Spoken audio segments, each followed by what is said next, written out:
Alors, juste un petit coucou après la séance de maquillage vite fait express. Oui, je sais le contour de l'eyeliner, j'ai tremblé un peu, mais ça m'arrive pas souvent. C'est parce que c'est l'heure et puis que j'ai encore un petit peu de fatigue, mais que je suis toujours OP parce que étant mère de famille nombreuse, je sais ce que c'est que de passer des nuits blanches, je sais ce que c'est que d'alimenter son temps de sommeil ou d'insomnie à bon escient. Vous voyez, il y a un petit défaut là. Heureusement qu'il y a la caméra qui filme tout ça. Donc j'ai ma petite serviette qui me sert aux corrections du maquillage.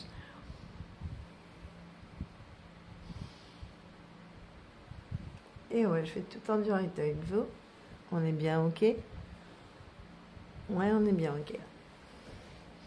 On va ajouter... J'aime beaucoup les glosses. Et par contre, le côté mat là, qui sèche, j'aime pas trop. J'aime bien les petits côtés brillants. Donc, je prends des mats et je les mélange à des glosses.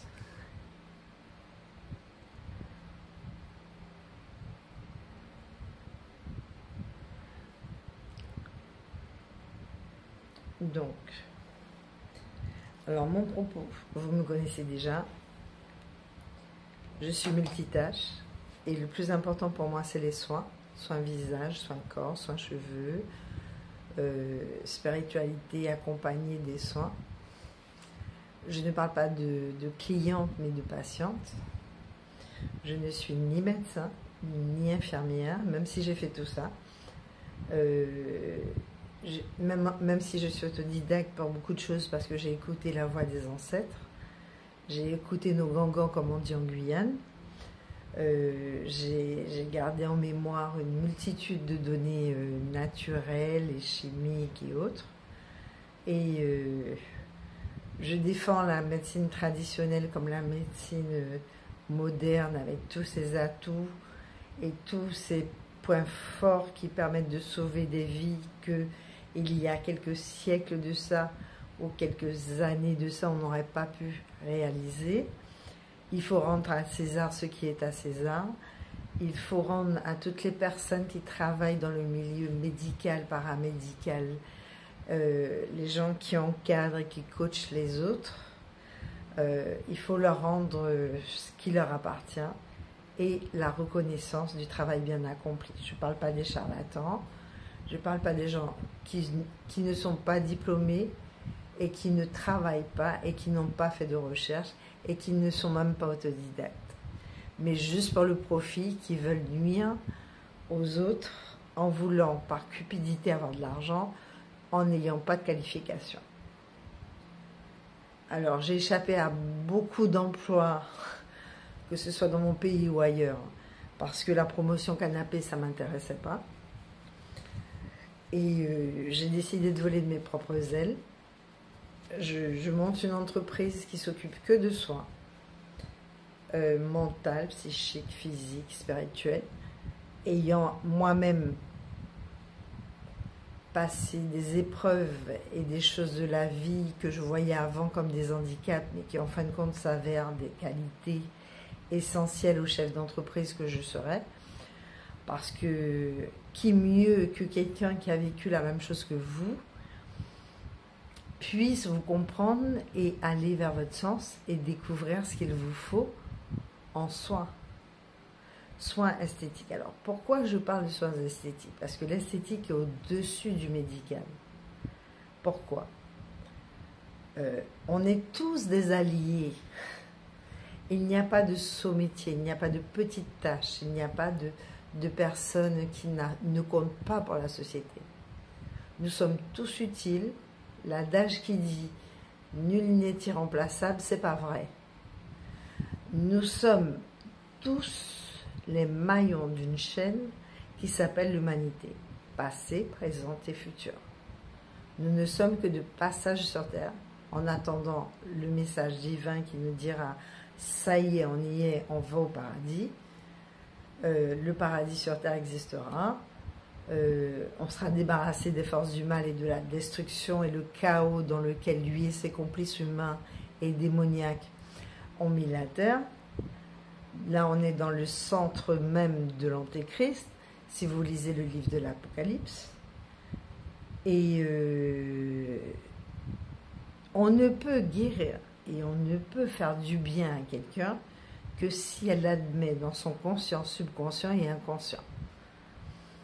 Parce qu'il y a beaucoup de gens qui disent « oui, je veux guérir », mais qui, au fond de leur âme, ne le veulent pas consciemment ou inconsciemment, pour X raisons. Donc, étant passé par pas mal d'épreuves psychologiques, physiques, mentales et psychiques, et spirituelles, je suis apte à avoir cette empathie beaucoup trop forte, parce que des moments c'est prenant et c'est angoissant, parce que le vécu des gens, les gens ne vous parlent pas et vous ressentez leurs émotions. Donc je ne suis pas la seule. Je tiens à préciser que tout ce que je dis, je ne le mets pas sur mon ego, mon orgueil, hein. C'est pas de l'orgueil, c'est pas de l'ego. Je parle de gens multitâches, HIP. On est beaucoup plus qu'on ne le pense et je crois qu'on l'est tous. Seulement, les charges mentales, les conséquences de la vie familiale, les conséquences de la vie sociale, les conséquences de la vie professionnelle, la non-reconnaissance, le deuil, la séparation, l'hypocrisie, le mensonge, la calomnie, les trahisons font qu'il y a des blocages. Donc vous avez des énergéticiens qui sont là pour ça, pour rétablir l'énergie. Et parce que toute matière sur Terre est énergie. On est énergie. Le Saint-Esprit est énergie. La langue de feu qui est arrivée sur les apôtres et avec mon mari, j'aime pas dire Marie. C'est un manque de respect pour moi. Maman, Marie. Point barre. Et chacun est libre de choisir, d'avoir son opinion sur la religion. La liberté d'autrui s'arrête où celle de l'autre commence. Ça, j'aime bien le dire aussi. Donc, je tenais à vous dire que cette création d'entreprise, elle me permettra de comprendre et d'appesantir et de gérer des connaissances, des possibilités et des probabilités de gestion du temps, de l'énergie, de la réparation physique, mentale, psychique, par le biais de soins naturels, soins modernes, soins culturels, la musicothérapie, la thérapie par les couleurs, la thérapie par comment on appelle ça, par la prière, la thérapie par la méditation. Alors on parlait souvent de yoga avant, maintenant c'est devenu tellement banal qu'on n'en parle plus.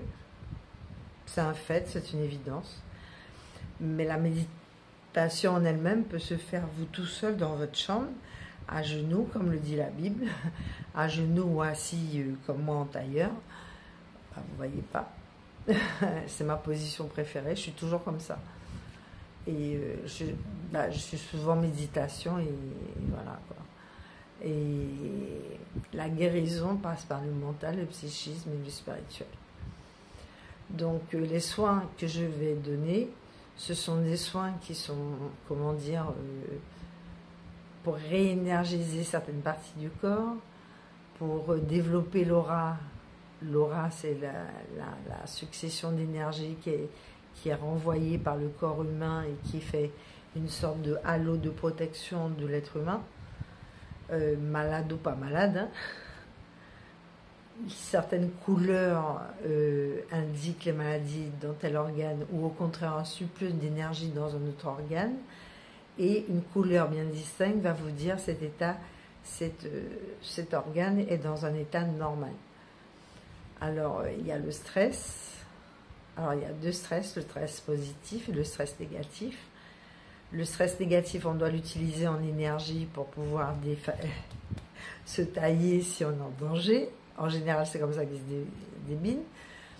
Mais des fois, vous vous retrouvez dans des situations familiales ou bien avec votre partenaire de vie ou sexuelle où ça va pas et puis que vous pouvez pas vous évader, vous pouvez pas gérer, vous êtes bloqué. Donc, ces soins corporels sont accompagnés de prières, sont accompagnés de spiritualité, mêlés à plusieurs types de genres de médecine ayurvédique, les soins égyptiens, les soins africains, puisque ce sont nos descendants, de soins arabes, de soins, etc., etc. C'est-à-dire, c'est la multiplicité des connaissances culturelles, naturelles, ancestrales de l'esthétique depuis le début du monde jusqu'à aujourd'hui. Alors pourquoi je parle aujourd'hui toujours ou souvent de ce terme-là? Je mets des images de massage, je mets des images de l'essentiel, je mets des images de la nature. Parce que le plus beau cadeau que vous puissiez faire à votre âme, parce que moi je viens de Guyane et moi ma Guyane elle est sacrée. Quand j'avais besoin de me ressourcer, j'allais au bord de mer.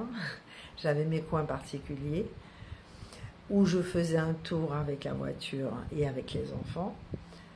Question de décompresser. Et oui, hein, je suis humaine comme tout le monde. Et il est important de comprendre que le critère beauté-santé que je veux mettre en place ne peut pas dissocier le spirituel du physique, du mental et du psychisme. Je me répète, je sais, mais c'est pour que vous preniez vraiment conscience que vous êtes un tout. Alors des fois, durant les soins, vous avez des gens qui se confient, donc qui vous apportent les clés, non seulement pour défaire les nœuds physiques, parce que moi je les ressens, leurs nœuds, je ressens l'émotion de la personne, je ressens l'énergie de la personne, je ressens qu'elle est fatiguée. Des fois, c'est moi qui suis fatiguée, tellement elle m'a pompé mon énergie pour que je la débloque. Et puis, il y a un geste que nos gangans connaissent, c'est frapper dans les mains, frapper dans le mur quand tu as fini de masser, pour que toute la décharge négative, et puis ça aussi, toute la décharge négative, tout le courant énergétique que tu as déprogrammé, qui était mauvais, en faisant travailler la lymphe, le muscle, l'os, la nutrition cellulaire, la nutrition du corporel, la nutrition spirituelle, là, ça touche l'âme.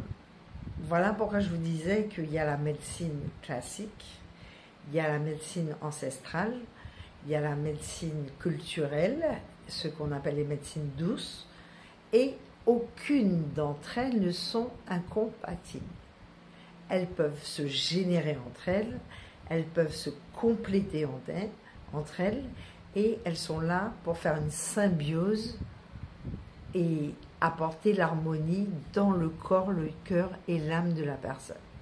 Ça ne vous empêchera pas d'avoir des problèmes de famille, ça ne vous empêchera pas d'avoir des problèmes d'argent, ça vous empêchera pas d'avoir des problèmes de couple, ça ne vous empêchera pas des problèmes de famille avec vos enfants, qu'ils soient adolescents ou pas, parce que la crise des enfants est, je tenais à le préciser en tant que adepte ayant étudié la psychocybernétique, qui est un livre de psychologie qui relie Freud et certains écrits de Frantz Fanon. Ben oui, j'étais très étonnée. Et cette vision du psychisme et de la dépression, de la maladie mentale chez les gens, on met tout sur le dos du mal. Non, il y a des choses ancestrales, il y a des actes mauvais et des péchés que certains ont commis et qui retombent sur certaines générations. Mais il y a aussi des gens qui sont là pour débloquer la famille, qui sont nés pour sauver la famille de la destruction, de l'anéantissement, du péché. Et qui portent la croix de la famille pour tous. Et je connais plein de cas comme ça. Moi, j'en suis un aussi. Et je veux dire, c'est un équilibre, une stabilité. C'est quelque chose de très important de comprendre que le processus de guérison, il peut être lent et accéléré d'un seul coup, ou il peut être accéléré, et là on parle de miracle, et instantané. Et il y a des fois la demande de prière de Dieu, qui sait ce dont vous avez besoin, qui sait qui vous êtes, qui sait ce que vous vivez, qui sait ce que vous souffrez, mais que Dieu attend que vous le lui demandez afin qu'il puisse vous donner les éléments pour vous auto-guérir. C'est-à-dire que Dieu vous donne les éléments et vous vous auto-guérissez. Donc, par la prière, par le jeûne. Alors, le jeûne, ça ne veut pas dire ne pas manger. Ça peut être diminuer la portion de viande. Ça peut être diminuer les desserts. Ça peut être une privation quelconque. Donc, c'est le choix de chacun. Quelle que soit votre religion, les soins esthétiques et spirituels liés les uns aux autres, vous mettent dans une dimension de prière et de méditation qui n'a rien à voir avec ce qu'on vous enseigne depuis des années, des millénaires. Pourquoi? Parce que l'être humain a tellement évolué, l'être humain a tellement subi de pression par l'industrialisation au XIXe siècle, par une foulée de cancers qui se sont mis à arriver et de maladies orphelines, etc., etc. La recherche demande de plus en plus de budget parce que ça coûte cher, parce que il faut payer les gens qui font la recherche. Les gens qui font la recherche, ce sont des personnes qui peuvent passer 48 heures ou 72 heures d'affilée à bosser parce qu'ils ont entamé un processus et qu'ils doivent arriver à la fin du protocole du processus. Donc, il y a les laboratoires, il y a les... Moi, je ne parle pas des intox, je ne parle pas des gens qui sont manipulateurs, qui sont là pour le profit, qui sont là par cupidité et qui font miroiter des solutions médicamenteuses ou de traitements ou de protocoles médicaux et qui en fait ne sont pas efficaces parce qu'il n'y a rien dedans. C'est juste du bluff et c'est juste pour agir sur la naïveté des gens. Alors par contre, moi je travaille avec des spécialistes. Quand un domaine ne me regarde pas et quand un domaine touche la personne et qu'elle doit aller au-delà du soin, j'ai des collègues, j'ai des partenaires, mais je n'ai pas de rivaux. Je pense que vous avez saisi la chose et que on est là pour le bien-être, on est là pour la sagesse, on est là pour l'intelligence, on est là pour le discernement et on est là par amour de Dieu pour servir notre prochain par nos actes, nos pensées, nos actions, nos études qui ne finissent jamais parce qu'il faut toujours se tenir au niveau, toujours agrandir ses connaissances, toujours lire, se documenter ou bien analyser la société de maintenant parce que ce qui s'est passé il y a 10 ans n'a rien à voir avec ce qui se passe à l'heure actuelle. Donc, il y a des fichiers clients qu'il faut faire. J'aime pas le terme, patient. Et avec les antécédents médicaux, les antécédents familiaux, les antécédents... avec des données personnelles qui vous permettent de scruter, de savoir quel est le plan d'attaque de soins que vous allez proposer à la personne. C'est une analyse qui doit être simple, concise et efficace. Donc c'est l'être humain dans sa globalité. Et à chacun son domaine. Que Dieu vous bénisse.